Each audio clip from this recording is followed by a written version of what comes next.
Winter is coming. Winter is coming. Winter's coming though, ladies.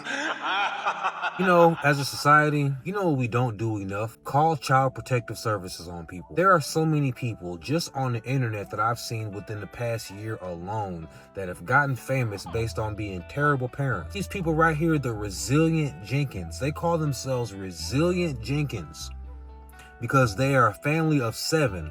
A deadbeat mom, a deadbeat dad who's not the baby daddy to all the kids, but enough. And they got these 5 children, and she's pregnant with a 6th. I assume she had the 6th one by now, but I digress. 2 people, the baby daddy don't work, but he plays the PlayStation all day.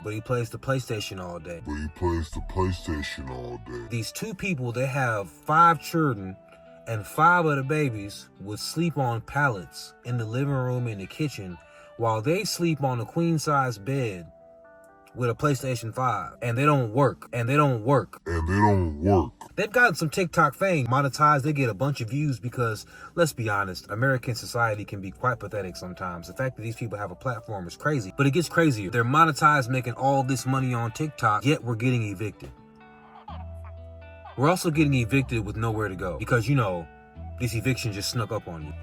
It's move out day tomorrow, and in case you didn't catch on, we did not find a place, so we will be going to a hotel and getting a storage unit. And fuck no, I will not be taking my mom up on her offer on me and my kids going to stay with her. That is just not gonna happen. That lady popping up right now, it sickens me, honestly. And that's all I'm saying about that, because a part of me that's healed on everything that she brought on my past just does not want to spend any time on her. She gets absolutely no time of day from me. And that is for me to decide. It's not up to a bunch of strangers to decide what I should and shouldn't forgive from a past you weren't even there for.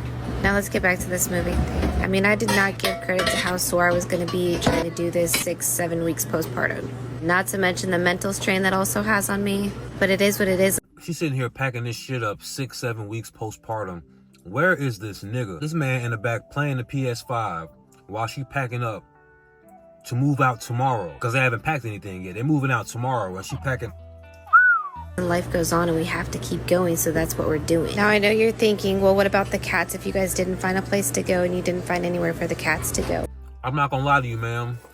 Don't nobody give a damn about them cats. Let's act like, for the sake of argument, people in the audience care about the cats. Me up and wanted everybody to believe I never wanted to abandon these cats. But from my research, and maybe I'm wrong on this, but all of the shelters and sanctuaries in my area are tapped out for resources. I wasn't able to find any family or friends to take them while we try to figure this whole situation out. It's freaking sad, and I don't think many people are going to understand it, but I had to make the decision of actually calling Animal Control back myself and asking them to take the cats because I don't want these fur babies actually to be abandoned. That's the last thing I freaking want. And again, I don't know if that's something my mom has mentioned. Oh, I'll take the cats. I don't give 2 shits. I'm not dealing with her. To me, that's literally no different than welcoming my ex back into my life. You just don't welcome back people that have given you nothing but traumatic experiences. You don't welcome back people in your life who have given you nothing but traumatic experiences.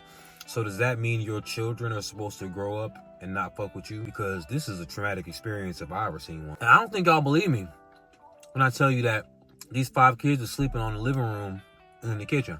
But for a family of 6 going on 7, living in a 1-bedroom apartment. My bad. I slandered her earlier. She's a mom of 4 going on 5, not 5 going on 6. That makes all the difference. But for a family of 6 going on 7, living in a 1-bedroom apartment. As the kids grow older, that means we constantly have to adapt our environment to give them more means for privacy and extra space. When outside our environment appears cluttered, disorganized, what have you. But quite frankly, after making do for nearly 3 years now, I have nothing but a grateful spirit for the roof over our head. Generally, the instant judgment me and my husband receive, why have so many kids if you don't have enough space for them? See, my perception is judgment comes from a place of not having the experience. When you've experienced enough, you generally don't judge people. First of all, I hate when people say nobody can judge me. Clearly, you've never had any legal issues. You've never been before a judge. A judge can judge the hell out of you, bitch. Second of all, you don't think that's a valid question? When you put your life on the internet, why do y'all keep having children if you can't afford them? You don't think that's valid?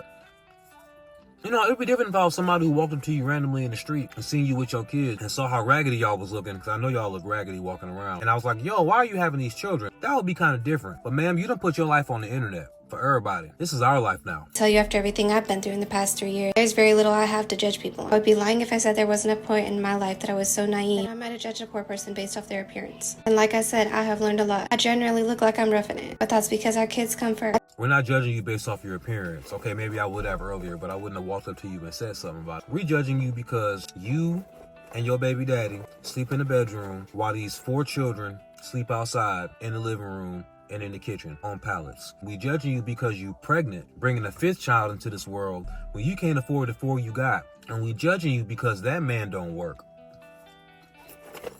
Do everything I can to keep our environment clean and tidy. When it comes down to it, I could shove everything my kids have in one bedroom of some of these houses I see, and it would really look like nothing. We try to teach our kids to take care of what they have, be grateful for what we have. We keep praying and pushing for the growth that we want. Appreciate y'all watching. See you in the next video. Everybody needed an explanation because A, what the fuck is this? B, why is this man not working? C, why are all these children in one bedroom? And D, the streets was talking. Whole time this baby daddy got a child by somebody else who he purposely don't pay child support for. As a matter of fact, from what we understand, the reason he don't work is because the child support is on his ass, because he ain't disabled. You know, he like a lot of the niggas I see walking around Chicago asking for money. 2 arms, 2 legs, a mouth, a nose, 2 eyes, 2 ears, everything working but the motherfucker. This is how they addressed all the haters. Well, it's not. I guess a public response, kind of. Yeah, our public response. Cool. What should we address first? Let's address the child support thing. Child support. Okay. The child support and child. I have the one other child, Anthony. I've been paying child support via garnishments ever since I can remember. And I worked out of W-2 since I was 18, 19. Worked nights, multiple jobs, never made above 22 an hour. Work jobs that worked your body to the bone. And yeah, I worked retail, I worked overnight, I worked at Home Depot. Where else? You know what? I remember this. I'm not going to make y'all listen to all this all over again.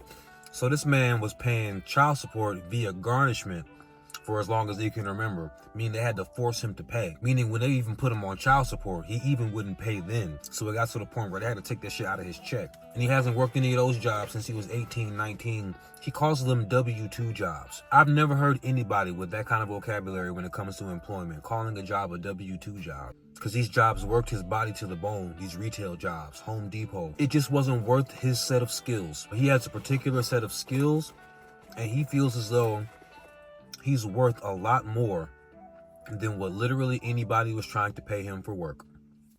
So he doesn't work, and that's it. These people have just gotten evicted. It just surprised them out of nowhere. Like, I'm sure the landlord came with the paperwork and was like, yo, you got to get out in 3 days. Because that's how legal evictions work, right? But it gets better. What would the plan be if you guys don't find housing?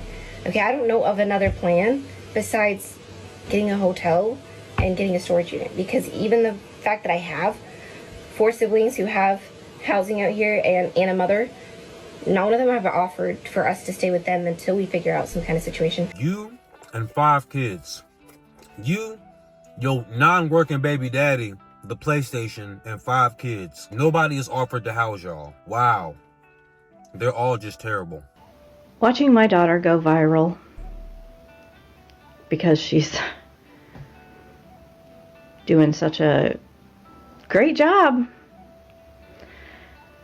has been one of the hardest things I have ever had to sit back and watch. Watching my daughter make decisions to stay with a man who clearly does not care about her, doesn't care about those children, continues to bring her down,